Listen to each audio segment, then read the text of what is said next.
아시죠? 기도의 동반자 외식. 태진아의 히트곡 동반자라고 하는 노래가 있지요. 당신은 나의 동반자, 영원한 나의 동반자. 당신만을 사랑해요, 영원한 동반자요. 세상에는 동반자로 살아가는 사람들과 사물과 현상이 존재합니다. 대기업과 하청업체가 이 동반자인데 함께 살아가야 하는데 하청단가를 후려치고 갑과 을의 관계로 어렵게 만들어 사회적 문제가 되고 있습니다.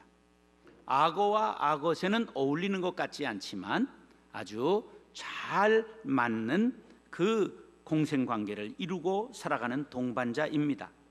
생물의 세계에서 동반자를 찾는 것은 그리 어렵지 않습니다. 술은 언제나 동반하는 것이 있어서 혼자 나오지 않고 세트로 주색 잡기로 나오지요.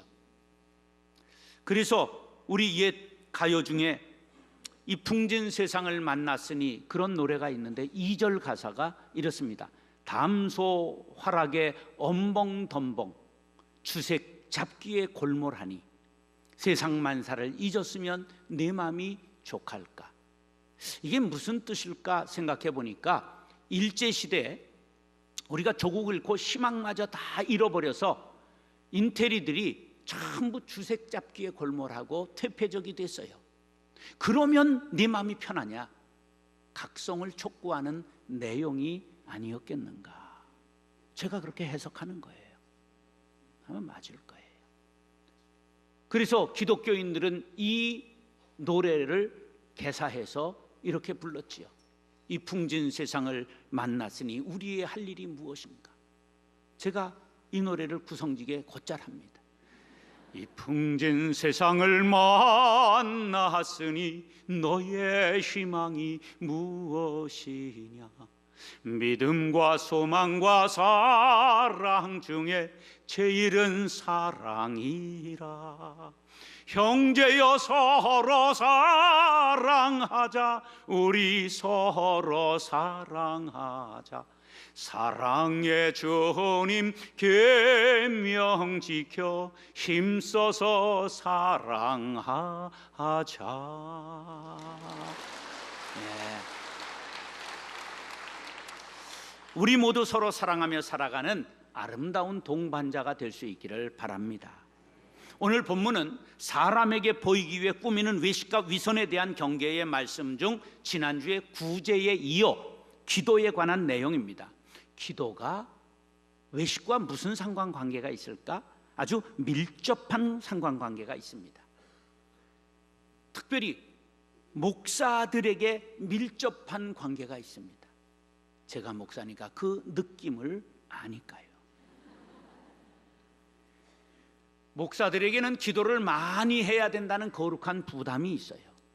그래서 아예 강대상에서 잠을 자는 목사님들도 있습니다. 목사님들 그러시면 안 됩니다. 잠은 집에서 자야지 왜 강대상에서. 옛날 강대상에서 주로 잠을 자고 집에 오면 사모님을 그냥 구박하는 목사님이 있었어요. 그런데 어느 날 주일날 예배를 인도하는데 설교를 하려고 섰더니 문이 쭉 열리더니 누가 이불을 보따리를 이고 들어오는 거예요. 가만히 보니까 사모님이. 이러면 안 된다고 막 손짓발짓해서 뚜벅뚜벅 강대상으로 이불 보따리를 들고 올라오는 거. 아 여보 왜 그래 그랬더니 이불을 딱 깔면서 하는 소리가 나는 강대상에서 천사의 소리를 하는 당신이 좋아요. 그리고 여기서 살자고 하는 바람에 다시는 안 그러고 잘하겠다고 싹싹 빌었다는 전설이 내려오고 있습니다.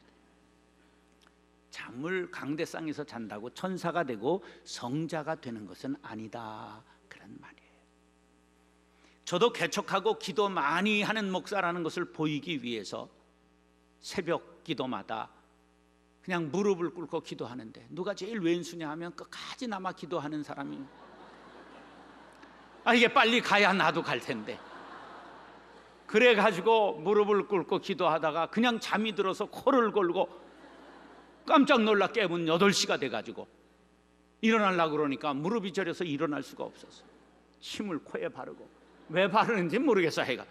그래도 절여가지고 절절절절 매고 그런 적이 여러 차례 있습니다.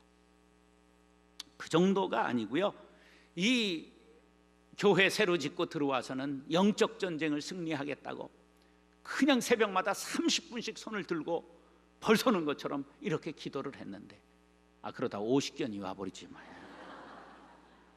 하여간 목사들은 기도 많이 하는 신령한 목사라고 하는 인정받기를 바라는 그런 마음이 있습니다. 그래서 오늘 본문은 신앙의 초보자를 위해서 하는 말씀은 아니고요, 이것은 신앙생활 오래 한 사람들, 목사들과 같은 사람들을 향해서 하신 말씀이라고 볼 수 있습니다. 외식하지 말아라, 위선하지 말아라, 경계의 말씀입니다. 신앙생활 오래 하다 보면 신앙인들이 갖춰야 될 격식과 소양에 대해 잘 알고, 우리뿐만 아니라 불신자들까지도 알아요. 그래서 말투나 행동을 보면 저 사람 골수구나, 그런 걸 알지요. 기독교는 아주 기도가 중요한 요소입니다. 그래, 이런 말이 생겼어요. 시작. 기독교는 기도교요, 말씀과 기도의 두 수레바퀴에 의해 움직인다. 기도 없는 종교는 없어요. 그래서 기도하지 않는 신자는 나이롱이에요. 근데 하여간 나이롱은 즐겨서 끊어지지는 않아요. 그러나 더 중요한 것은 꾸미고 외식하고 위선으로 기도하면 안 된다는 것이에요. 사랑하는 형제 자매 여러분, 오늘 말씀을 통해 은혜 받고 진실한 기도의 용사로 거듭날 수 있게 되기를 예수님의 이름으로 축원합니다. 따라서 보이려고 하는 기도는 위험합니다. 사람의 욕구 중 과시욕이 있어요. 자랑하거나 뽐내어 보이고 싶은 욕구지요.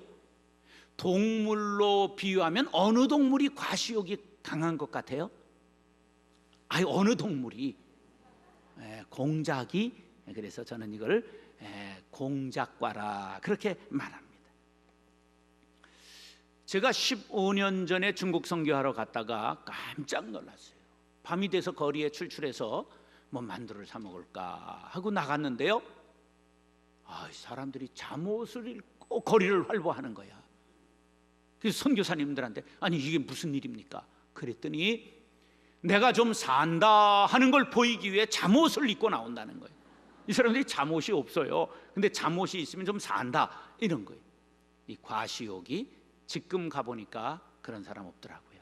잡혀가나 봐요. 지금은 우리가 보통 제품보다 비싼 명품을 입고 들고 다니는 것도 과시욕은 아닐까. 설교 중에 히브리어, 헬라어, 영어를 이건 씨부린다고 그러죠. 많이 하는 것도 이게 좀 과시욕이 아닐까, 그런 생각을 하고요. 근데 이 과시욕이라고 하는 건 허영과 맞닿아 있는 것이라는 것을 깨닫게 됩니다. 남에게 과시하고자 하는 것을 본인 문에서는 보이려고 그랬어요. 파이노라고 하는 헬라어인데 무엇을 이루기 위한 의도적인 행위를 파이노, 그렇게 말해요. 남에게 보이려고 의도적으로 꾸미게 되면 진정성을 의심받습니다. 잘못하면 거짓이 되고 남을 기만하지요. 사람은 꾸미고 위장해서 속일 수 있지만 하나님은 속일 수 없습니다. 그러므로 보이려고 하는 기도는 하면 할수록 하나님과 멀어진다는 역설을 낳게 되는 것이죠. 그래서 예수님께서 보이려고 하는 기도하면 안 된다, 오늘 5절에 말씀하셨습니다. 시작.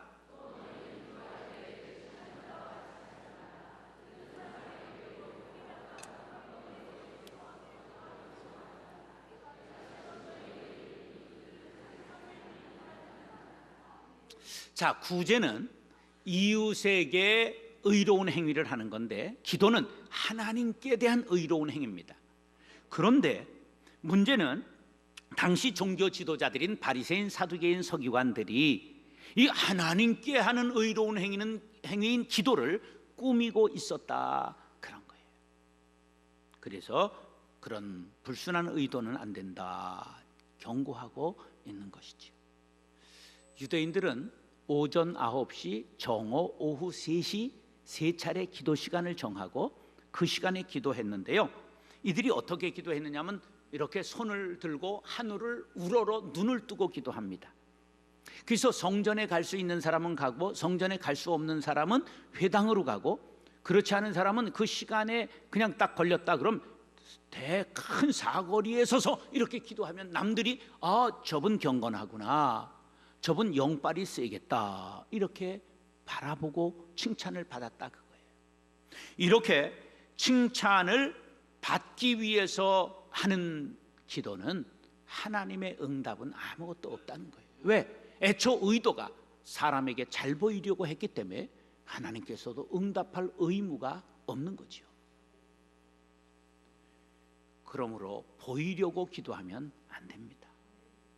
유대인들의 종교성은 대단하지요. 종교인에게 기도는 의무입니다. 기도하는 자는 위대하고 선행보다도 존귀하다고 말했습니다. 자기 집에서 기도하는 자는 그 집을 강철보다 강한 담으로 두름과 같다고 했어요. 여러분들도 골방에서 기도함으로 여러분의 집을 강철보다 강한 담으로 에워싸고 마귀를 지킬 수 있기를 간절히 바랍니다. 랍비들은 하루 종일 기도할 수 없음을 안타까워했다고 그래요. 그런데 이게 형식화되기 시작했어요. 하루 3차례 기도할 때마다 18개의 기도문을 암송했습니다. 근데 이게 시절이 가면 19개가 됐어요. 그래서 계속 암송하는 거예요. 그러다 보니 형식화되었습니다. 기도문 중에 5번째 기도는 이런 게 있었어요. 오 우리 아버지시여, 우리로 하여금 당신의 율법에 돌아가게 하소서. 오 왕이시여, 우리로 하여금 당신을 섬기게 하소서. 참된 회개로 당신에게 이끄소서. 오 주여, 찬양을 받으소서. 당신은 우리의 회개를 연락하시나이다. 이렇게 아름다운 기도를 드렸으나 반복하다 보니 형식적이 되었다, 그런 말이에요. 그래서 위험한 지경에 이르게 된 것입니다. 기도는 사람에게 보이는 것이 아닙니다. 마태복음 23장 5절로 7절 시작.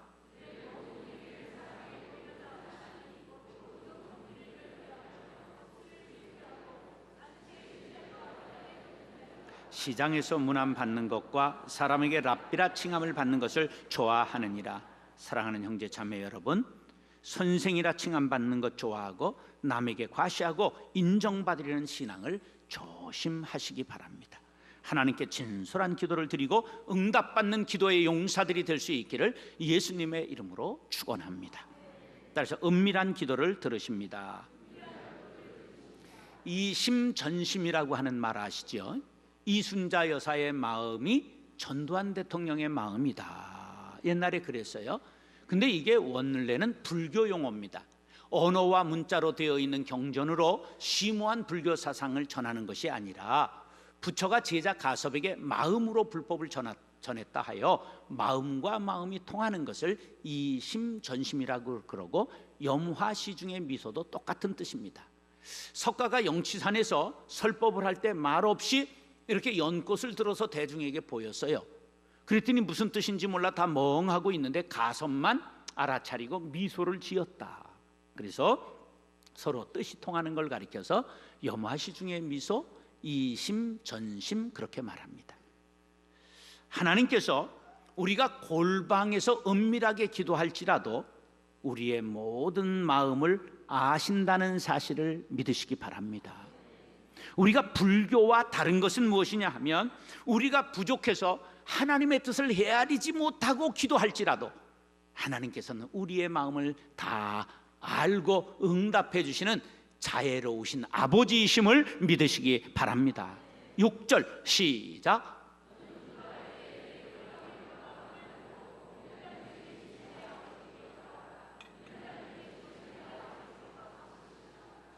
구제도 은밀하게 해야 되지만 기도도 은밀하게 하라는 것입니다.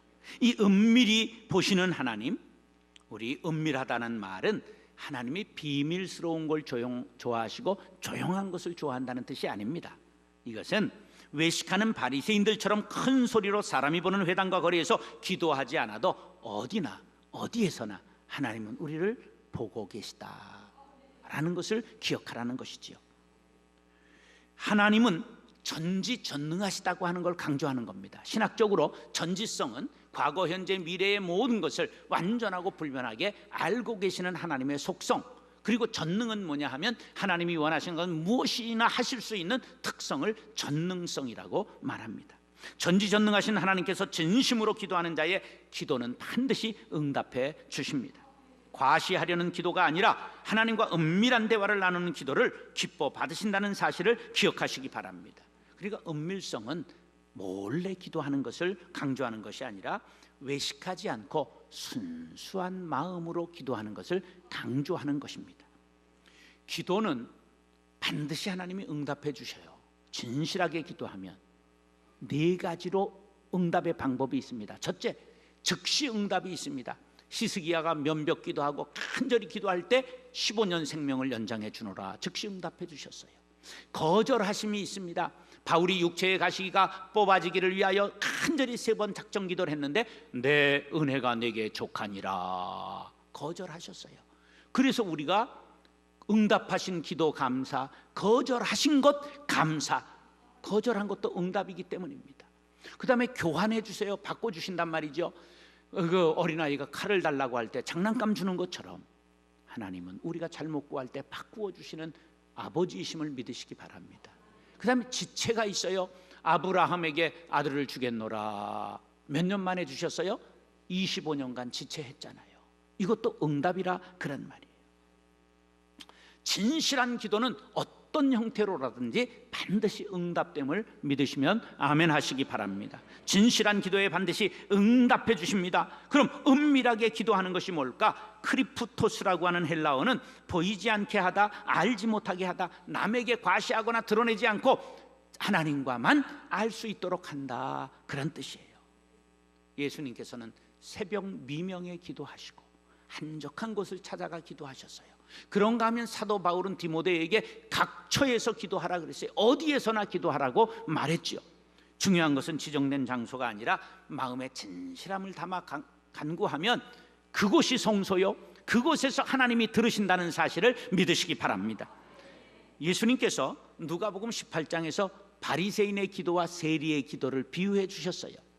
바리새인은 서서 따로 기도하여 이르되 하나님이여, 나는 다른 사람들 곧 토색, 불의, 간음하는 자들과 같지 아니하고 이 세리와도 같지 아니함을 감사하나이다. 이건 이단 옆차기 기도라고 말합니다. 하나님께 기도하지 않고 지금 세리를 차고 있어요. 이런 기도하지 마시기 바랍니다. 나는 1회에 2번씩 금식하고 또 소득의 11조를 드리나이다 하고 시작. 세리는 멀리 서서 감히 눈을 들어 하늘을 쳐다보지도 못하고 다만 가슴을 치며 이르되 하나님이여 불쌍히 여기소서, 나는 죄인이로소이다. 나는 죄인입니다, 불쌍히 여겨 주옵소서. 그 기도가 은밀한 기도요, 마음을 통하는 기도요, 하나님께서 들으시는 기도인 줄로 믿습니다.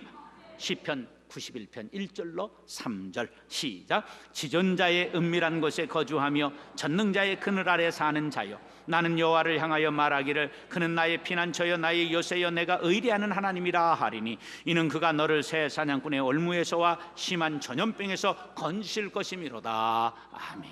사랑하는 형제 자매 여러분, 은밀한 중에 보고 들으시는 하나님께 기도하여 보호받고 응답받게 되기를 예수님의 이름으로 축원합니다. 따라서 이방인의 기도는 안 됩니다. 어느 종교에나 기도는 있는데 기도의 형태가 다릅니다.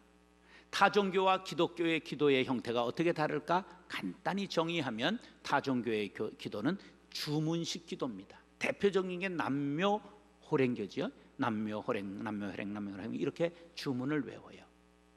기독교의 기도는 인격자이신 하나님, 살아계신 하나님께 하나님 아버지 하며 인격적으로 대화하는 거죠. 만약에 우리가 하나님 앞에 와서 용돈 주세요, 용돈 주세요, 용돈 주세요, 용돈 주세요, 그럼 귀샤되게 맞습니다. 그런데 당시 유대인의 기도가 주문식으로, 주술식으로 바뀌고 있었다는 거예요. 19개의 기도문을 이 정해진 시간에 와가지고 암송하는 거예요. 그렇기 때문에 형식적이 되었어요. 이것을 예수님께서 이렇게 경계하셨습니다. 7절, 8절 시작.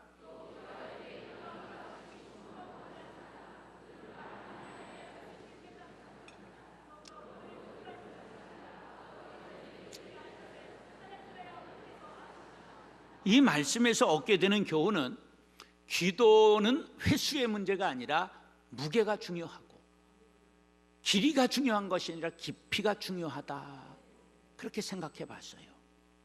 예수님께서 이방인들의 기도를 중언부언한다고 하셨는데 이미 한 말을 자꾸 되풀이하는 것을 중언부언이라고 합니다. 한마디로 주문을 외우는 것이지요. 열왕기상 18장에 보면 엘리야와 바알 선지자들이 대결을 하잖아요. 먼저 바알 선지자들이 기도를 하는데 어떻게 하느냐? 바알 바알 바알 바알 바알 수백 명이 외치는 거예요. 아무 응답이 없자 칼로 몸을 찢어가면서 피를 흘리면서 광란의 춤을 추면서 바알을 외쳤지만 아무 응답이 없었잖아요. 이방인들은 자신들의 열심과 반복되는 장시간의 기도가 신을 움직일 수 있다고 생각하고 있습니다. 그러나 예수님은 말을 많이 하여야 하나님이 들으시는 것이 아니라고 깨우쳐 주셨어요. 기도는 형식이 아닙니다. 말을 많이 하는 것이 아닙니다. 한마디라도 진심에서 우러나오는 간구를 들어주십니다. 하나님의 의지와는 상관없이 자신들이 때를 쓰고 구하면 신으로부터 필요한 것을 쟁취할 수 있다고 생각하는 것은 잘못된 기도입니다. 하나님은 영의 아버지로서 자녀들의 처지를 다 아시고 형편을 아십니다. 이미 감찰하고 계시므로 반복하고 때를 쓰고 조른다고 주시는 것이 아니라 진솔한 마음을 받아주시는 분이심을 믿으시기 바랍니다. 그러므로 자녀들이 기도할 때 중요한 세 가지 태도가 필요해요. 따라서 진실해야 합니다. 하나님의 뜻에 부합되어야 합니다. 하나님을 신뢰해야 합니다. 그렇습니다. 이 세 가지 진실, 부합, 신뢰를 꼭 기억하시기 바랍니다. 이방인들처럼 기도로 자신의 뜻을 관철시키는 것이 아니라 하나님의 뜻을 깨닫고 그 뜻을 신뢰하는 하나님 중심의 기도를 드려야 합니다. 앞에서 말씀드린 대로 하루 3차례 반복해서 19가지의 낭송 기도문을 외우다 보니 의미를 잃어버리고 중얼거리며 형식적으로 기도하는 경향이 생겼어요. 미신적 주문과 같이 의미 없이 중언부언한 것입니다. 그런데다가 그냥 많은 기도문이 붙기 시작했어요. 마을에 들어갈 때의 기도, 마을에 나올 때 기도, 태풍 때의 기도, 무슨 때마다 기도문이 수십 가지가 더하게 되었는데 그것이 언제 어디서나 어느 때나 기도한다는 점에서는 좋은 일이었지만 일정한 기도문을 외우다 보니까 형식주의에 빠지게 되었다는 것이죠. 이런 기도를 예수님께서 중언부언하는 기도, 이방인의 기도라고 정의하셨습니다. 여기에서 우리의 기도를 돌이켜보고 반성해야 합니다. 내 기도가 습관적으로 10년 전이나 지금이나 똑같은 기도를 하고 있지 않은가? 우리 교회가 공동체적 기도를 드리는 오늘도 헌화 기도를 했는데 이방인의 기도가 되지 않기 위해 반드시 마음을 담아 기도해야 합니다. 과연 나는 지금 하나님과 진솔한 대화를 나누는 기도를 하고 있는가? 10분만 숨을 안 쉬면 죽는 우리가 기도를 영혼의 호흡이라고 하면서 과연 시시때때로 문제마다 일마다 기도로 시작하고 기도로 마치는가? 자신을 돌이켜 보아야 합니다. 기도는 부과된 의무가 아니라 겸손한 신앙인이 하나님의 자비를 구하는 행위인 것입니다. 우리는 형식주의에 빠져 중언부언하는 이방인의 기도가 되지 않도록 새 노래로 찬미하겠다는 시인의 고백처럼 날마다 새로운 기도를 드리도록 힘써야 합니다. 중언부언하는 의미 없는 기도가 아니라 하나님의 뜻을 구하는 깊은 기도를 드려야 할 것입니다. 마태복음 26장 39절 예수님의 기도입니다. 시작. 조금 나아가사 얼굴을 땅에 대시고 엎드려 기도하여 이르시되 내 아버지여 만일 할만하시거든 이 잔을 내게서 지나가게 하옵소서. 그러나 나의 원대로 마옵시고 아버지의 원대로 하옵소서. 최고의 기도가 하나님의 뜻을 구하는 마태복음 26장 39절에 내 뜻대로 마옵시고 아버지의 원대로 하옵소서. 이것이 최고의 기도임을 기억하시기 바랍니다. 사랑하는 형제 자매 여러분, 혹시 잘못된 이방인의 기도, 중언부언하는 기도를 드렸다고 한다면 이제부터 하나님의 뜻을 구하고 날마다 새로운 기도를 드리는 하나님의 자녀들이 될 수 있기를 예수님의 이름으로 축원합니다.